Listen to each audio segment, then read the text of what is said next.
Okay guys, welcome back na naman sa aking YouTube channel, no? So ngayon level 50 na tayo pero hindi pa ako second advancement. Bakit kamo? No, maraming tatanong nito.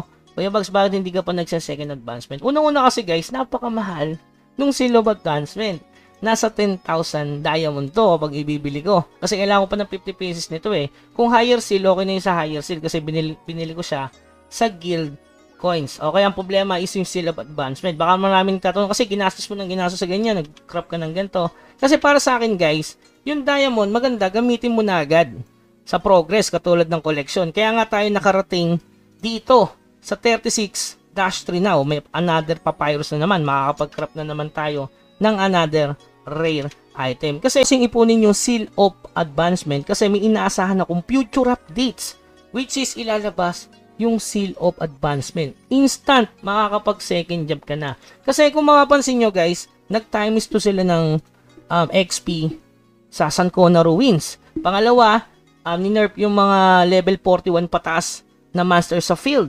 Diba? So parang nakikinit ako na malapit na lumabas tong SOA event. Pero ang alam ko, yung magiging patch nito next week ay baka ilabas na yung bagong mapa. Pangalawa, yung world boss. Pangatlo, yung skill na tigpo 40M. Hindi ko alam kung magkano yung skill na bago eh.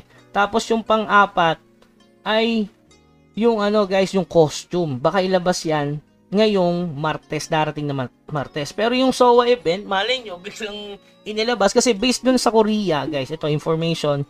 Ha? Kaya hindi ako nagsa-second advancement kasi may nasahan akong SOA event. Ito, guys, SOA event. Pagkalabas ng Nitro sa ibang bansa, 3 months siya.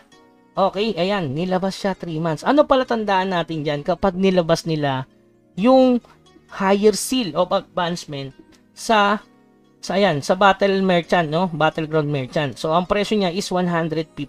So, nauna to, bago inilabas yung SOA event. Tapos, yung kasunod pa nito, guys, another SOA event na naman. So, ibig sabihin, sunod-sunod yung SOA event. Maapektuhan ba yung presyo ng seal of advancement? Hindi, guys. Kasi nga, kung mapapansin nyo, yung sa third job, 1,250 ang kailangan mo doon. So, kung may whale dyan sa nyo, whaler dyan sa server nyo, wala. Imposibleng bumaba pa rin. So, ibig sabihin, makakapag second advancement ako soon or later dahil magkakaroon naman talaga ng SOA event. Pero hindi natin alam kung kailan yung eksaktong date. Pero tansyado ko to bandang May 2 eh. Okay? So, siguro bandang to guys. Hula ko lang May 28 or mas maaga. Okay guys, May 28 or mas maaga. Kasi dito, mapapansin nyo, reset na yung insignia. So guys, yung insignia na expire ito, ng May 14. Ayan, kita nyo naman. So ayan, nakalagay naman dito, distinction insignia ranking and they all disappear at the end of the season. So ibig sabihin, until May 14, 2024 siya. So tansyado ko, di 14. Reset na. So, baka ilabas na tong merchant yung magkakaroon na ng higher seal kasi reset na eh. Tapos sa 28, kasi to after 2 weeks, nilabas na yung SOA event. So, ganun yung tansyado ko dyan guys. Matagal pa, yes. Pero, at least nakalagpas na ako dun sa kailangang makalagpas. At nakakapag-AFK na naman ako sa level 45 monster. So, which is yung importante. O kaya makapagtambay lang ako sa level 37. Pero, hindi ko sinasabing hindi goods ang mag-advancement.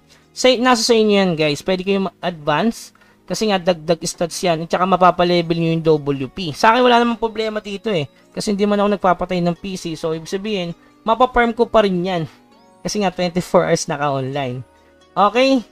So yun. So yun lang naman ang regarding dyan. Bakit di pa ako nagsasecond advancement? Kasi nga napakamahal nung seal of advancement. So pwede kong maging source ng diamond. Pwede maging source ng everyday cash out yan, yung seal of advancement. Katulad ngayon, nakapulot ako, binenta ko na muna. So, instant, meron na namang diamond. Siyempre ako, as a F2P player, no, dyan lang ako maasa ng pampab-diamond. Pwede akong bumili ng mga dito, diba? So, hindi naman tayo naglalagay dun sa game as F2P. So, nasa sa inyo guys, kung nakapag-advance na kayo, congrats.